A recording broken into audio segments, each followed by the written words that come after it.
Number one rule of Wall Street: nobody, I don't care if you're Warren Buffett or if you're Jimmy Buffett, nobody knows if the stock is going to go up, down, sideways, or in fucking circles. Least of all stockbrokers. Right? It's all a fugazi. You know what a fugazi is? No, Fugazi. It's fake. Yeah, fugazi. It's a wazi, it's a woozy, it's a fairy dust. It doesn't exist. It's never landed. It is no matter. It's not on the elemental chart. It's not fucking real. Right. All right? Right. It's Saturday morning, so that means we are here for another weekly market recap. Probably a sloppy one because I kind of took the chance to take a break, basically. There was a short trading week, festivities and whatnot. So kind of like my colleagues, so to speak, in the US, I said, you know what, I might just get 3 days break and the additional 2 will be added by the festivities. So yeah, sounds like a good deal for me to actually have a little bit of a pause from these markets. So yeah, I got the notifications on my phone for the headline news as for the labor market and whatnot, but didn't really follow a lot, especially when it comes down to the charts. So let's start out. Might be a bit boring initially. That's what I usually do when I start to review these weeks. So let's open up the economic calendar for this week. At least I already highlighted the news which for me were a bit more relevant. So starting out with the ISM manufacturing PMI, it came in at 49, a bit, higher compared to the previous read and, even compared to the forecast, but still 49, it's below 50.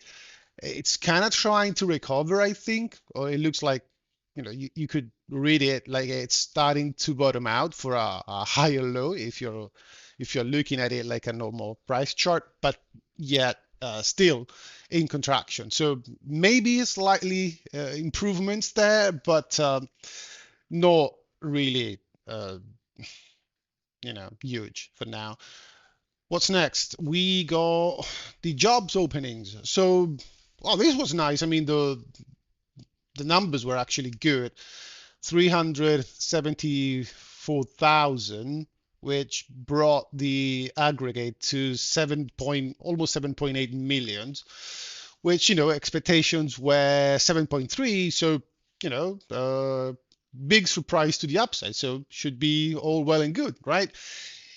Now, again, I don't have the specific article I was reading back then, the day the news kind of hit, but although the available jobs increased, I was reading this article. I don't know if it was Zero Edge or another one, but it looks like, yeah, there are more jobs available to be taken, but nonetheless, hiring, it's still stagnant to say the least.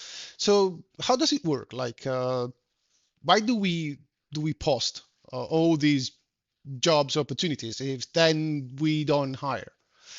It could be many different things in my view, like the debate about the labor force not being skillful enough or prepared enough has been going around for a long, long time now in Europe, as I would guess in the US as well, right?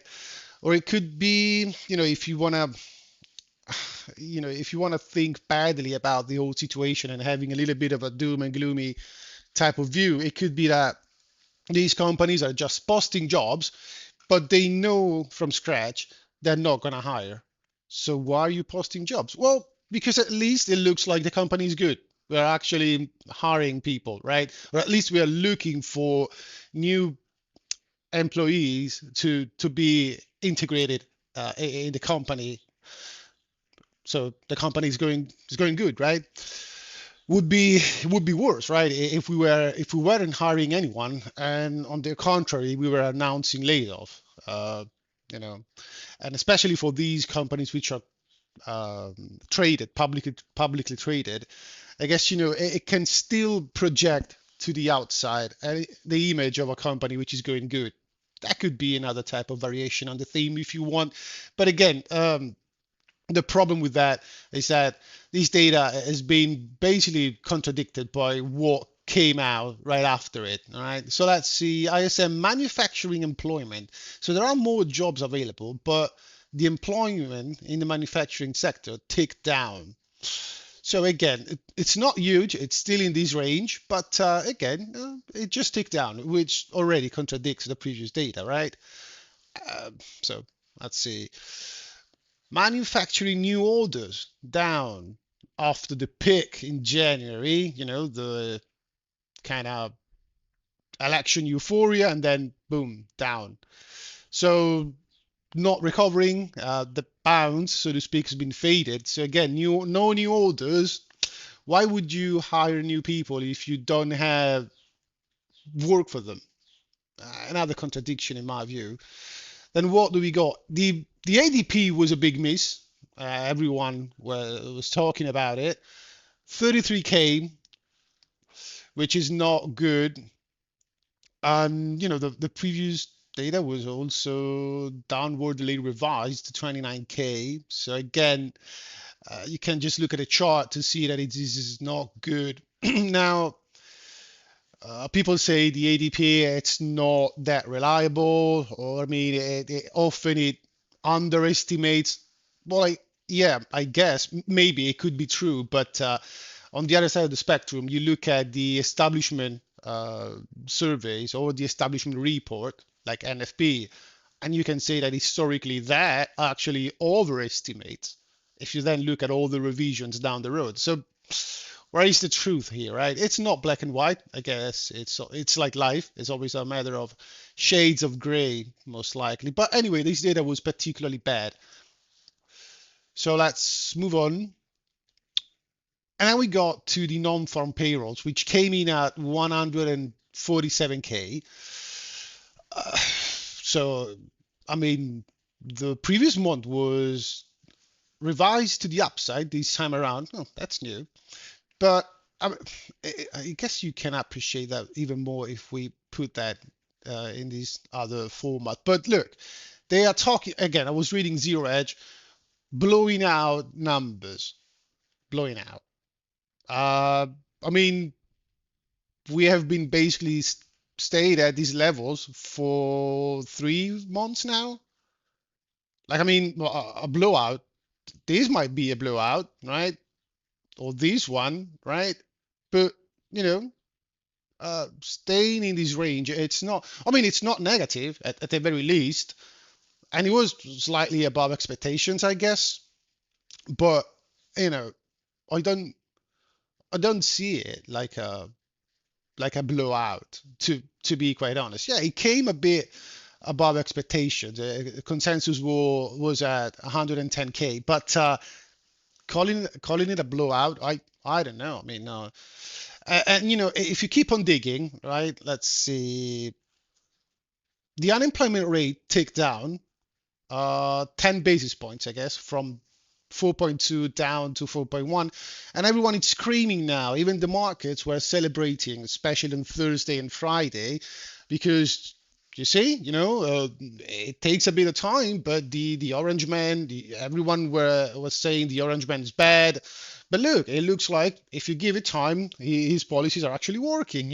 We are rebounding. As for the NFP, the unemployment rate is actually tickling down now. Okay, maybe, but then again, you keep on looking at all the numbers and all the data trying to make sense, and what you see is that overall, this kind of downtick in unemployment could it be? It is just a result of the labor force participation slowing down even more. So more and more people are dropping out of the labor force. Therefore, they're not counted in the unemployment rate because they're not actively seeking for a job, or they didn't actively seek for a job over the last 30 days.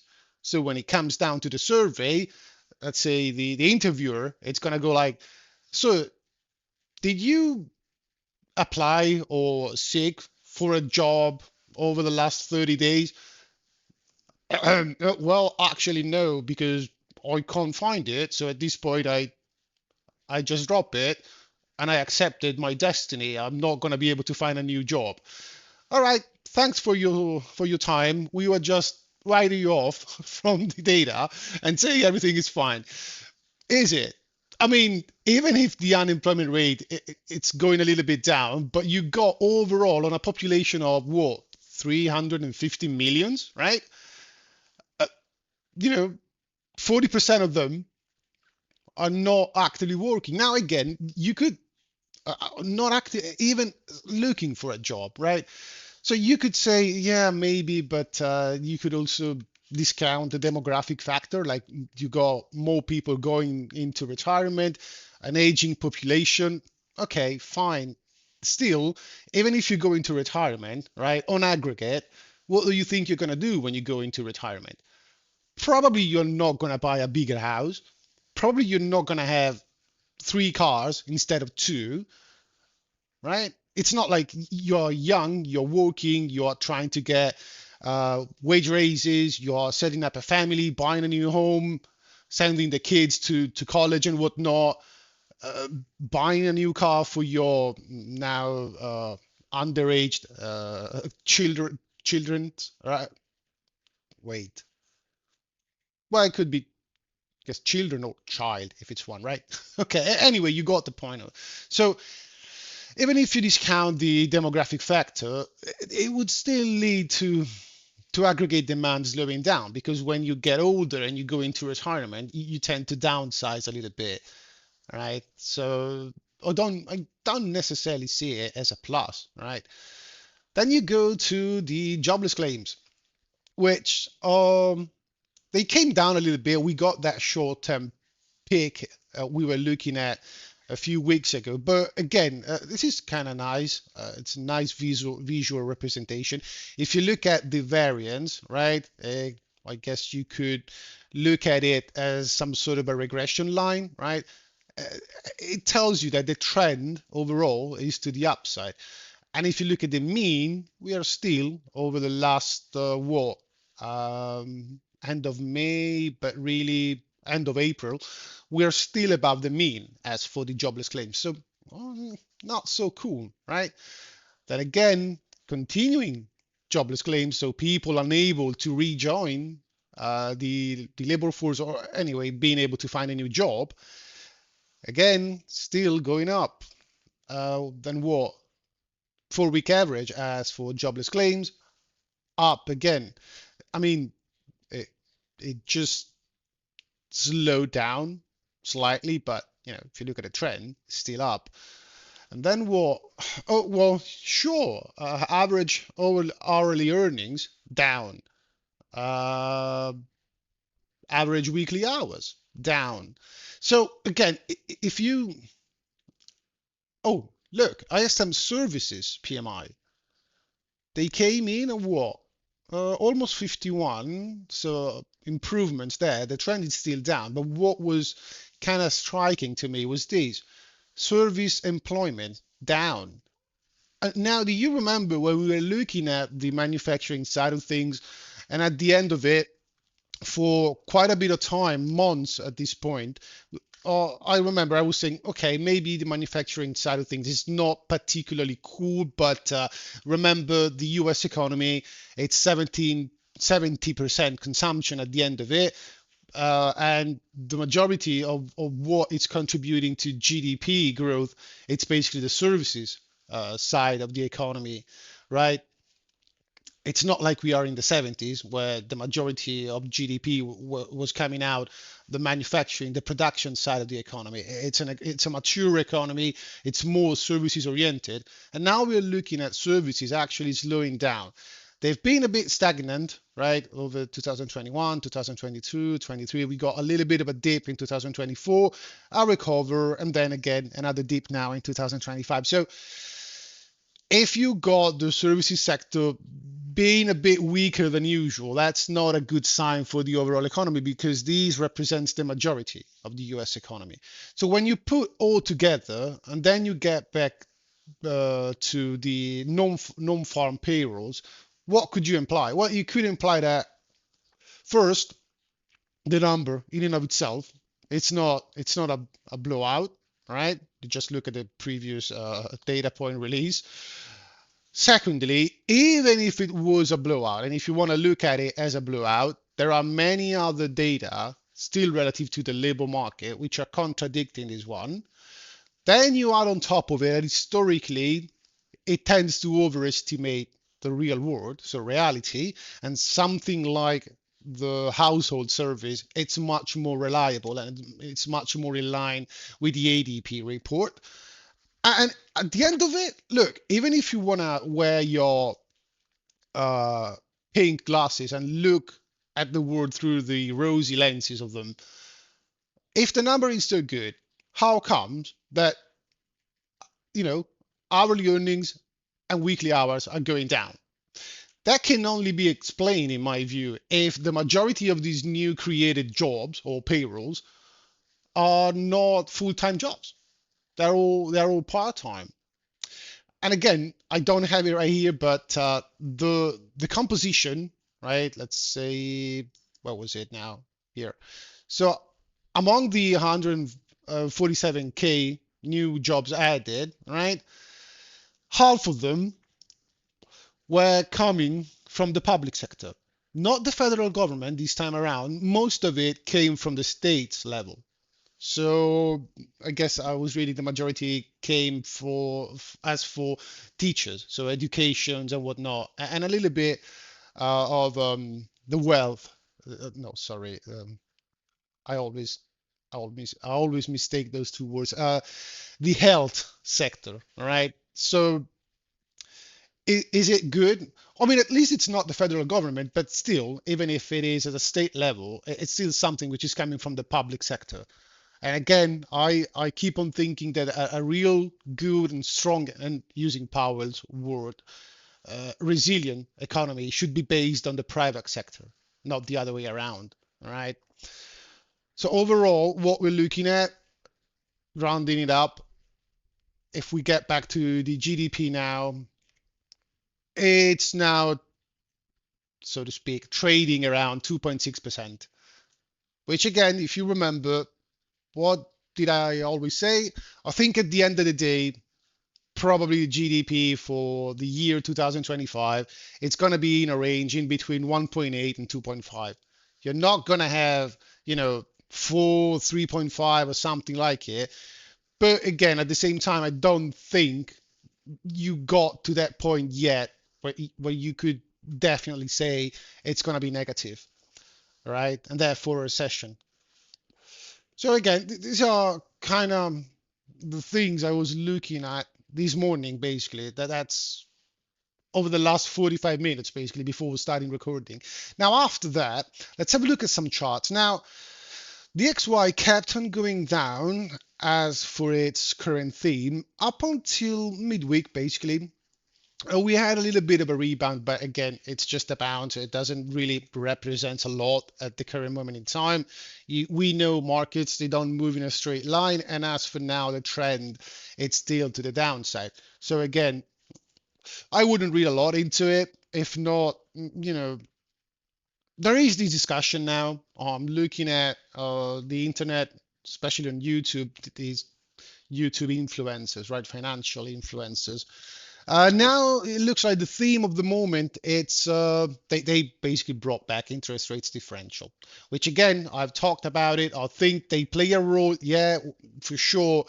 But at the end of it, the monetary system dynamics at play can actually override the whole. And although, in the short term could be 3 months, 6 months, 9 months, yeah, interest rates differentially could play a role. But overall, I think there are many other things at play which could actually supersede this thing. So now that they're looking at these dynamic as for the rates, especially when they look at the Fed funds, so to speak, and the rates applied by the ECB, considering the DXY is almost 60% made out of the euro. And they say, so basically the data started to come in a bit softer than expected. Therefore, the market started to price in a policy adjustment by the Fed, which would have brought down Fed funds and getting it more in line with what the ECB facility rate is.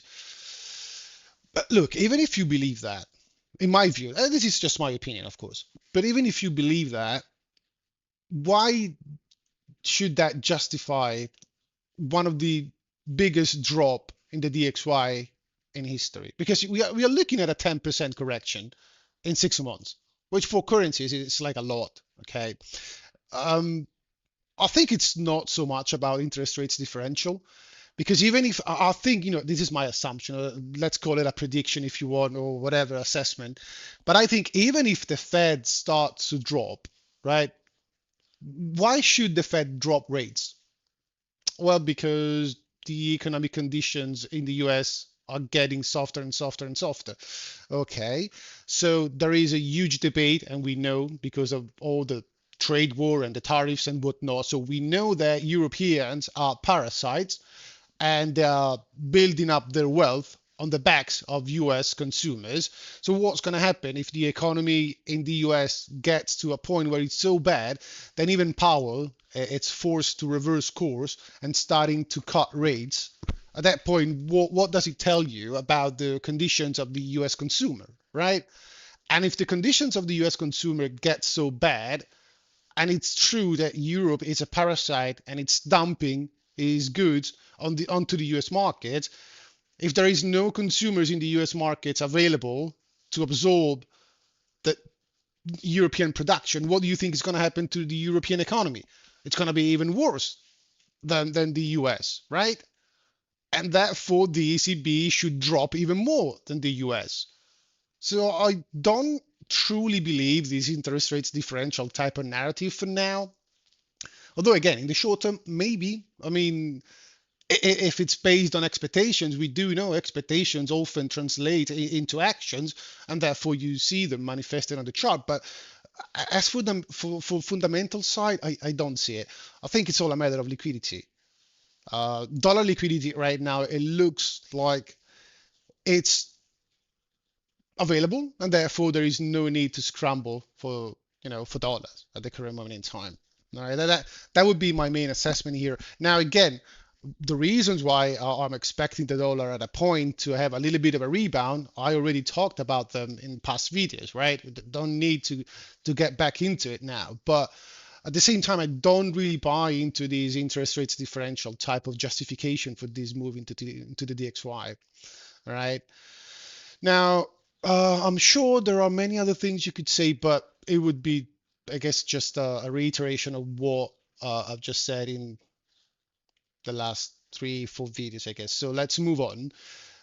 Conversely, you see the euro kept on being particularly strong.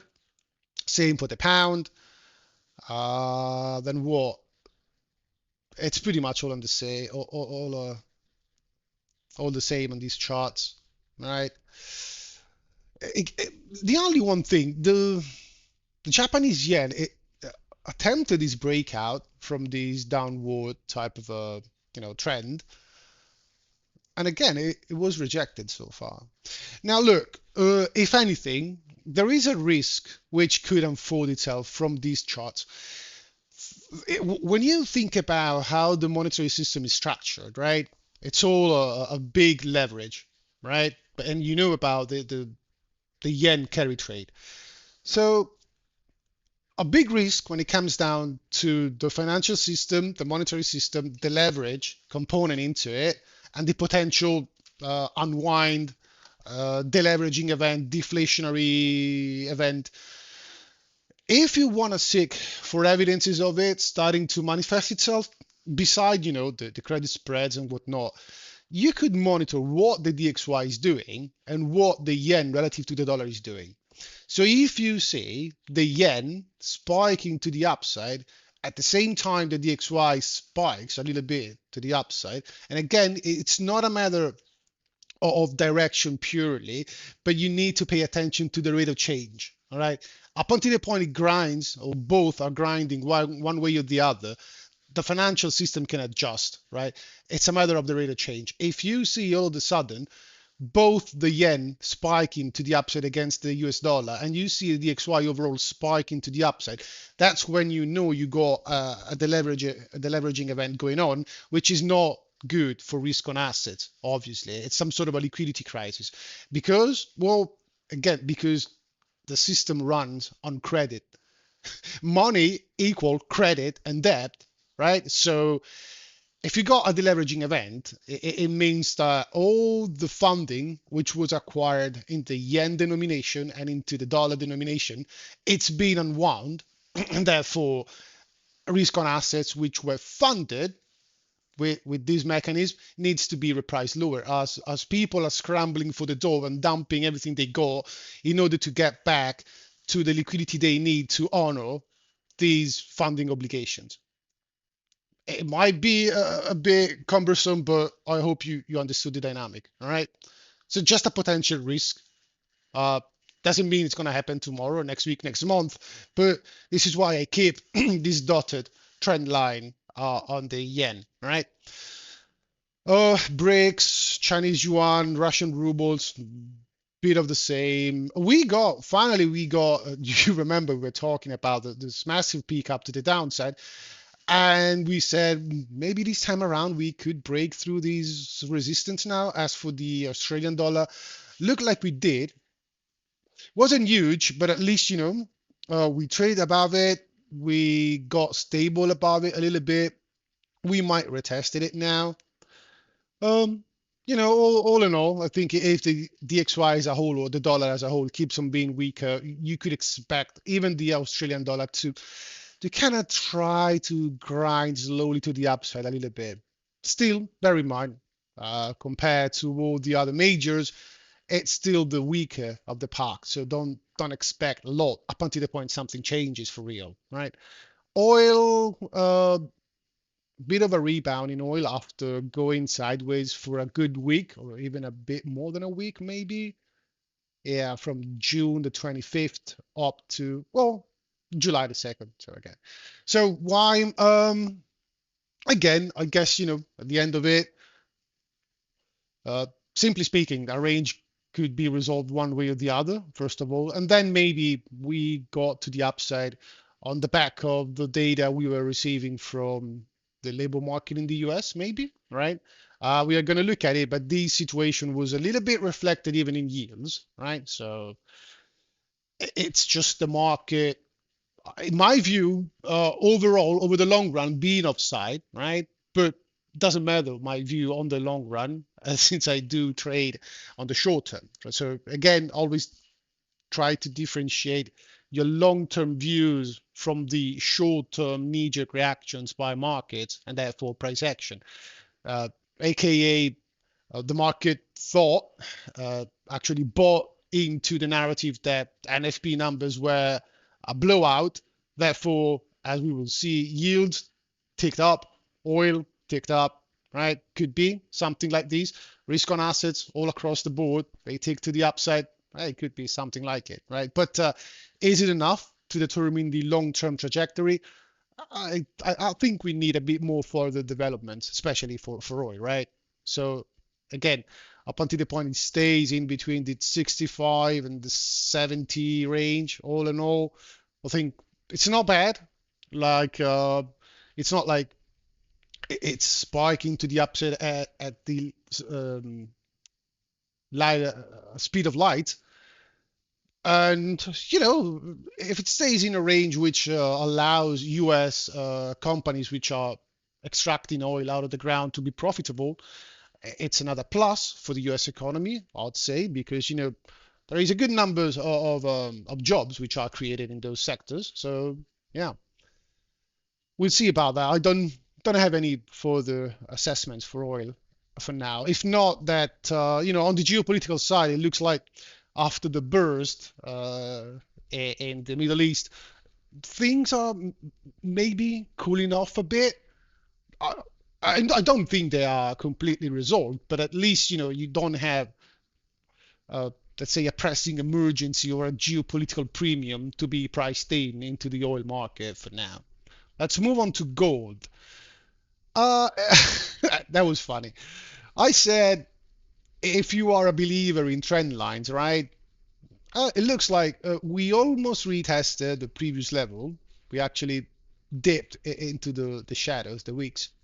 Oh, I mean, I guess, if you want to look at the overall base, even if you drew it like this, right? would have fit. Now I do like to take the last one usually because I do like to trade at extremes, so it's just a habit for me. But overall, if you look at these bays in his aggregate, picking this one right here would have been a mistake. Probably not. We are talking about what 253 and a half, $10 difference more or less on a macro scale. Can you blame yourself for being $10 off? I guess not. Plus, what did I do? I just deleted the chart. That's not good. Oh, thank God, got it back.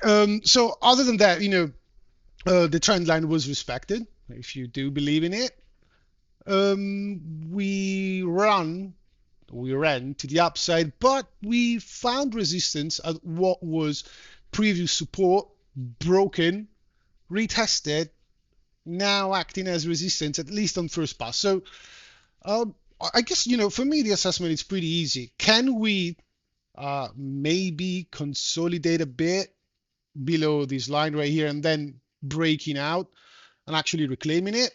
Then good for gold.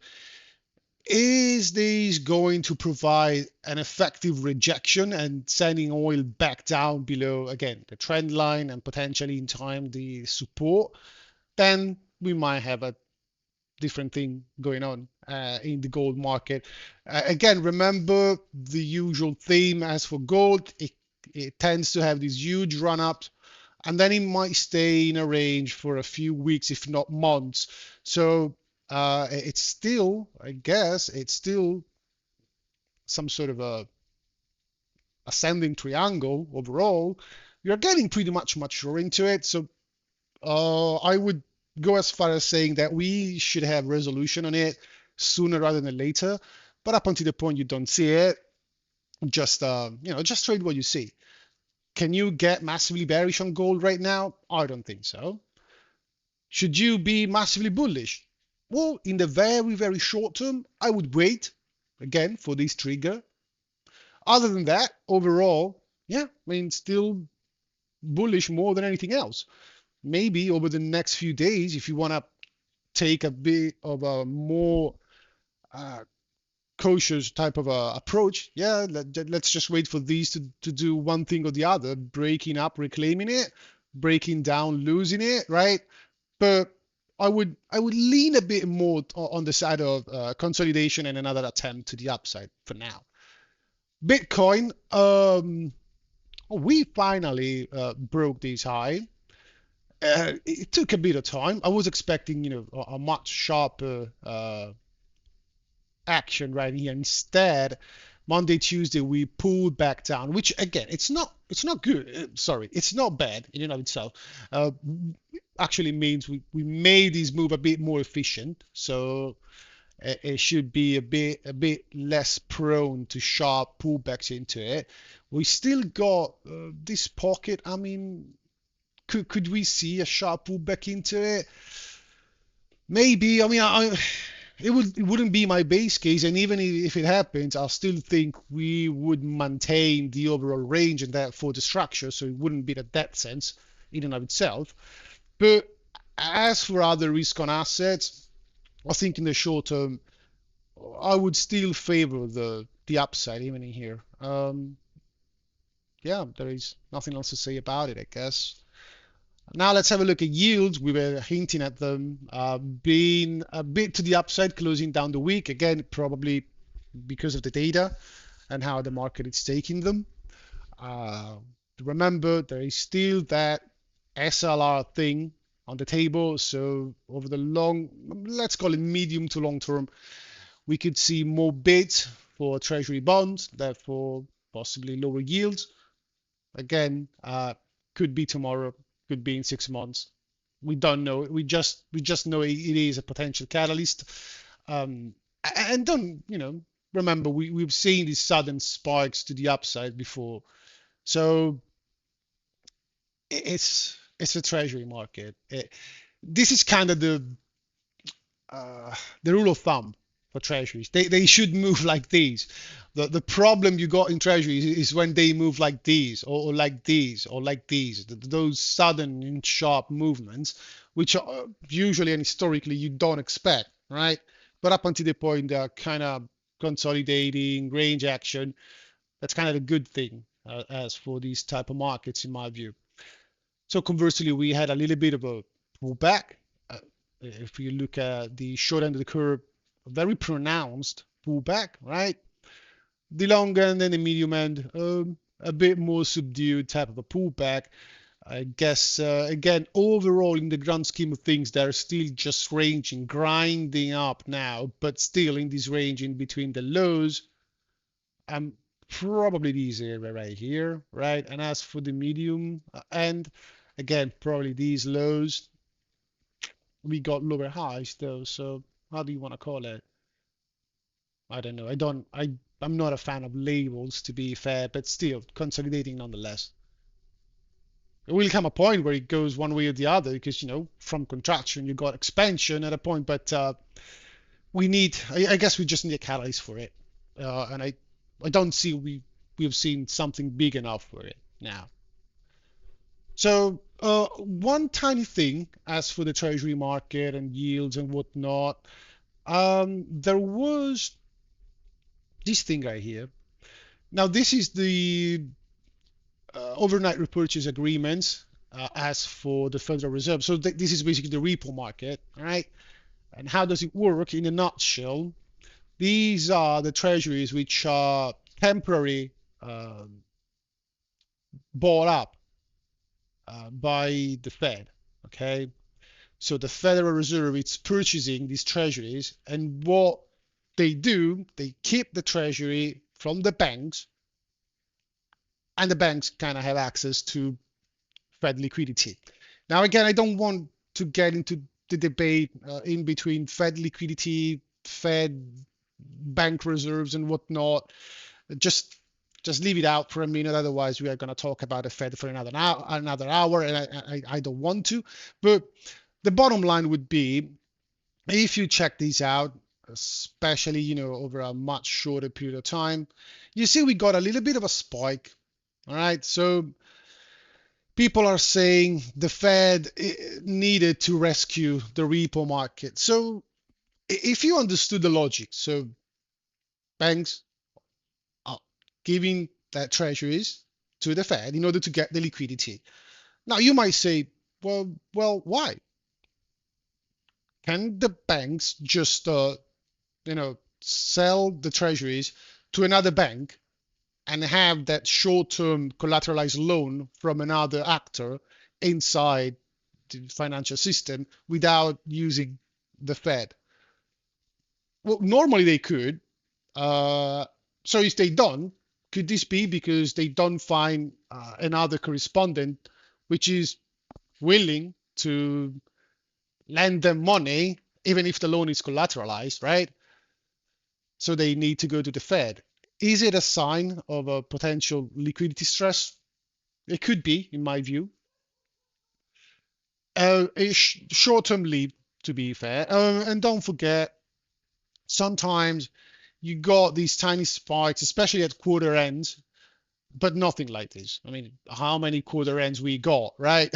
Over the last year. We never seen something like it. It's a symptom of stress, probably, in my view, especially when you start to look at the 4-week yield. So the yield on the 4-week treasury bill. Now, if we zoom in a little bit, now to understand the concept, you see the yield, it tends to go particularly down when we are approaching recessions or financial crisis. And why is that? Well, because everyone is basically hoarding these treasury bills on the very short term. The 4-week bill is the most pristine collateral you can think of, right? It's basically cash equivalent at a point. So it's natural that, in a situation of a crisis, everyone is hoarding cash and cash equivalent.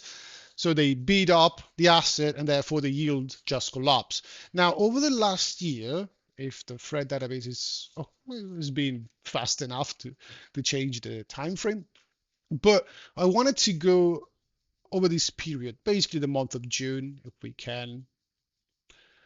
because we got this spike in the repo market at the end of June, basically, it was its 26th, 27th, right?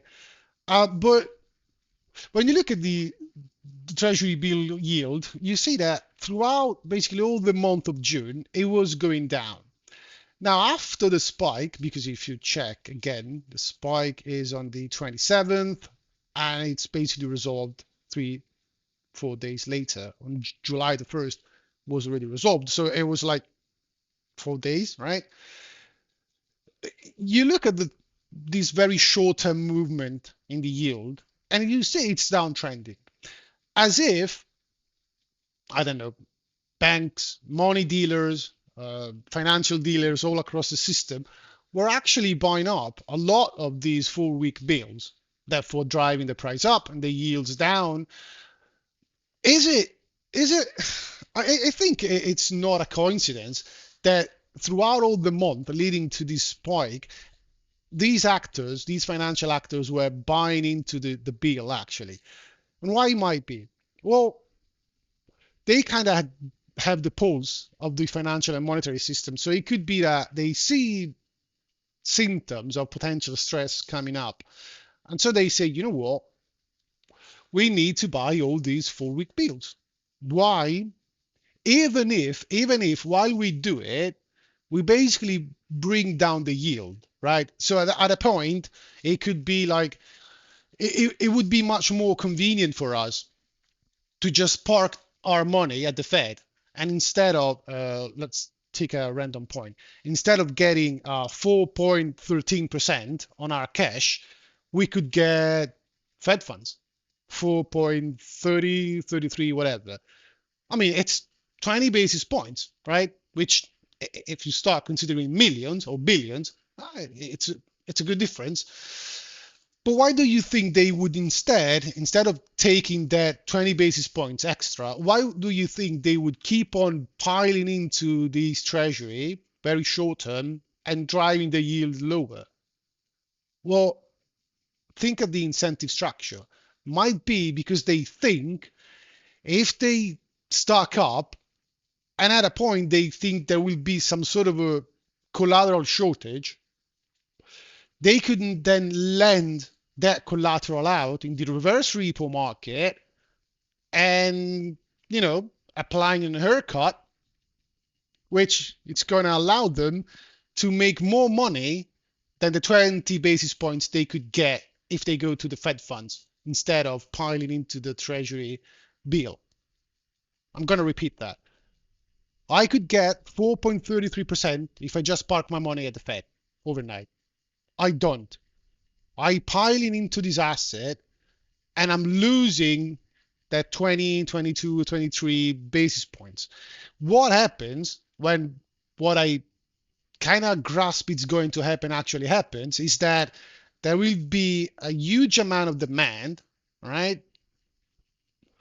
And I'm going to lend out that bill that I bought and I'm going to collect more money by doing so than parking my money with Fed funds, especially when you start to consider the, I'm going to butcher this term, I'm sure, but the rehypothecation, basically using the same treasury two or more than two times in two or more than two collateralized loans, right? Kind of put a leverage onto it, which usually doesn't end up well, especially if the phenomenon is protracted for a long period of time, but they keep on doing because they are greedy bastards, all right? So again, it's just some sort of a measurement of the incentive structure that these money dealers are looking at, okay?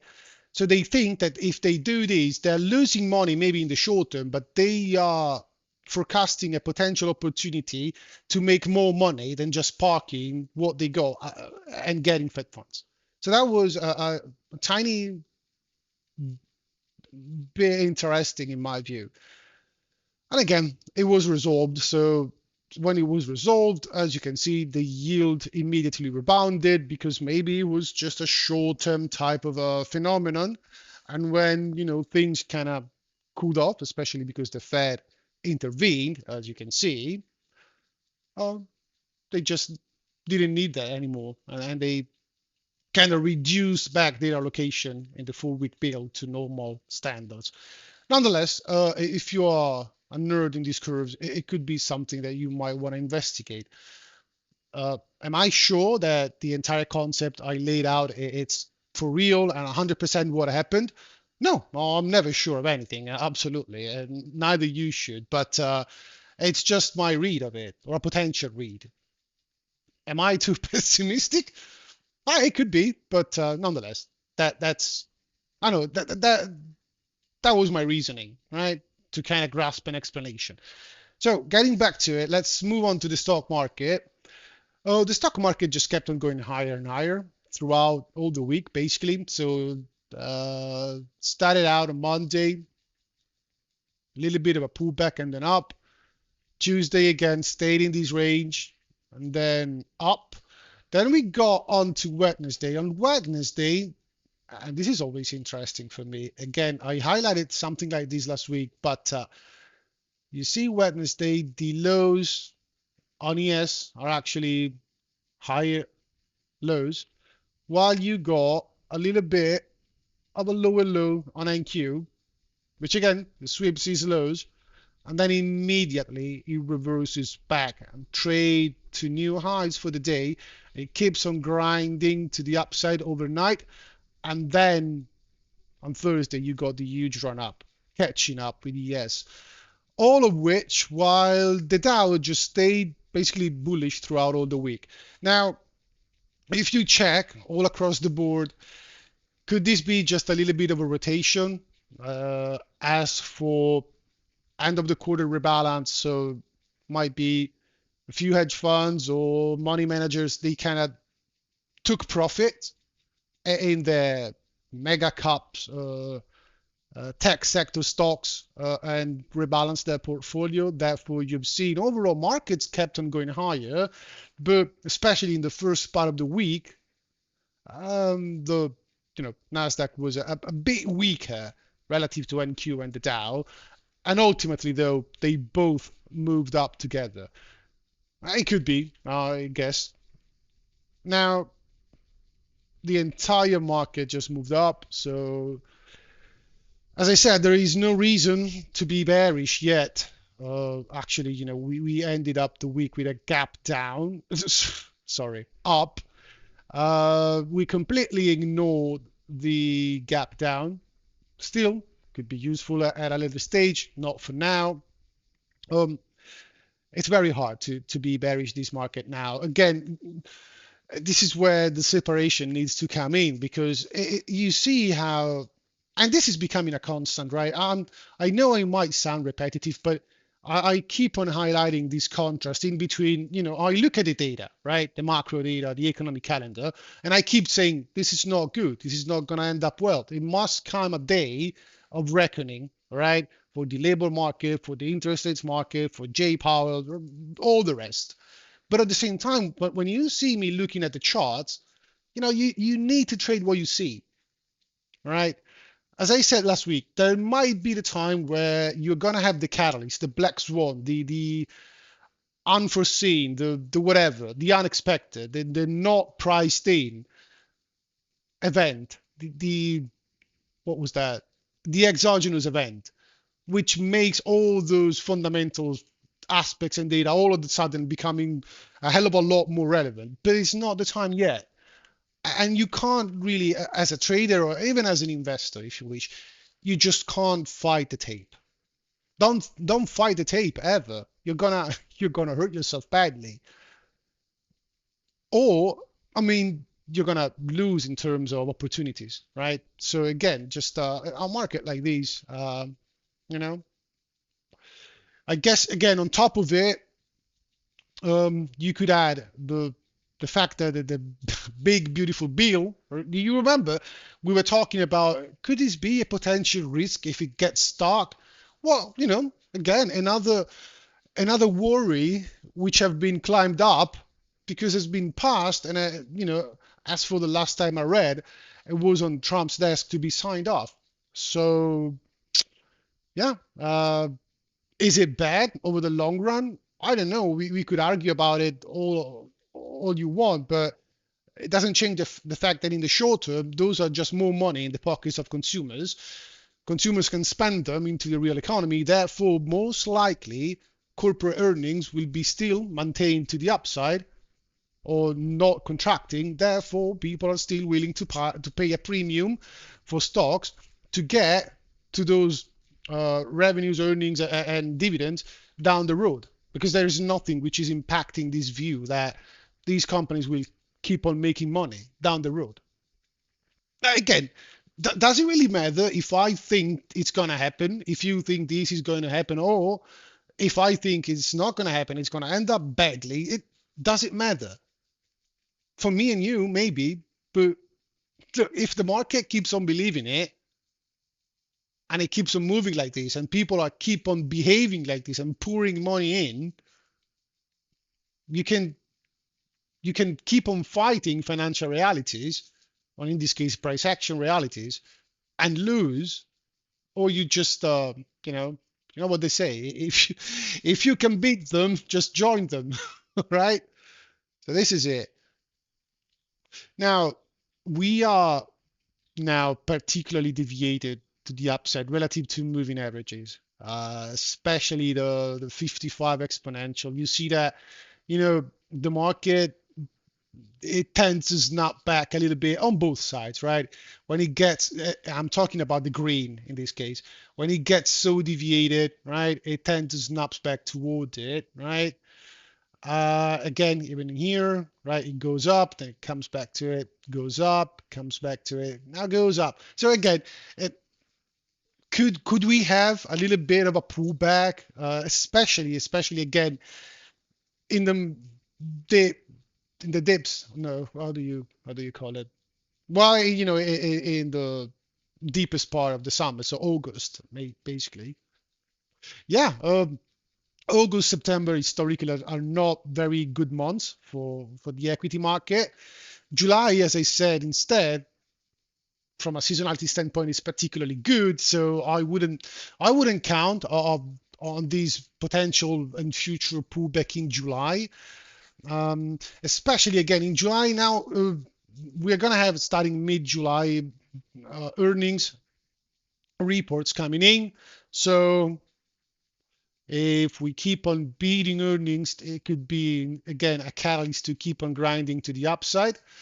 Or it could be that the sliding door moment, right? If you start to see a good chunk of companies starting to miss earnings, right? So again, let's keep an eye out for it, and let's see where it goes. Now, again, my base case for now is that for the rest of the month, more or less, the stock market has the potential to keep on being particularly strong. Does it mean it's gonna go up every single fucking day? No. As you've just seen, we might have 1 day, 2 days where it goes down a bit, but overall, just look at the trend, right? Up until something changes in the structure of this market, can't be bearish on it. Now, after uh, we got earning reports, then you got the corporate share buyback window opening back up again. So again, another reason to stay relatively bullish, because it's the biggest driver on the buy side for markets. And again, we'll see how it goes. This is just my short-term bias, because it's the beginning of the month. So for over the next 20 days, so to speak, that would be my base case. Remember that just because that's the base case, we might be deviated a bit too much, too stretched, and we need to pull back a bit. But overall, for the month, I would expect the market to perform relatively good based on historical returns. What else? I don't, on the top of my head, since this entire video, as you can see, there are no interruptions, no editings, no cuts. Just doing it all on the fly. As I said in the beginning, this is just basically my way of looking at things with no filters. Probably I jump from one thing to the next sometimes, but this is just without edit or anything. So no, I think I don't have anything else to say, quite honestly. There is nothing else which caught my attention in this brief morning that I had to review what went on in markets while I was taking a break. So, yeah, I guess other than that, have a nice weekend. I hope you're gonna recover from your 4th of July extravaganza. I'm talking with my fellow US folks right now.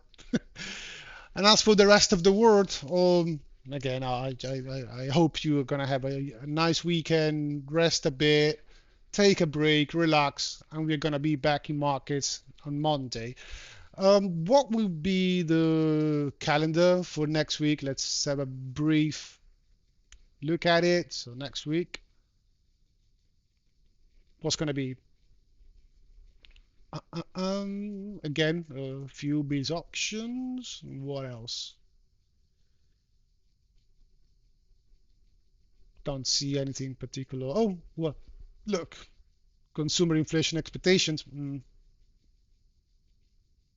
Yeah, I mean, I wouldn't really put a lot of emphasis onto it since we've seen the political biases are often corrupting this data. But what? Uh, FOMC minutes on a, what's that? Wednesday. Okay. A bit more of the same from Powell, most likely. And nothing else. I mean, maybe I'm missing something, but I don't think initial jobless claims, but that's a weekly occurrence. So, nope, nothing particularly relevant, in my view. A few fat zombies talking. Nah, there is really nothing substantial. I'm eyeing, just quickly scrolling through it. I mean, probably I missed out something. Just make sure you check it out on Monday in case I missed out. All right. That being said, as usual, be nice and be cool. Enjoy the weather. If like here, it's a good weather. It depends on your perspective. For me, it's a bit too much. 39 degrees Celsius. Uh, yeah, a bit too warm for me. But I'm a particular case, I guess. Yeah. Other than that, I'll see you all next week. It's out. Mm-hmm. Mm-hmm. Mm-hmm.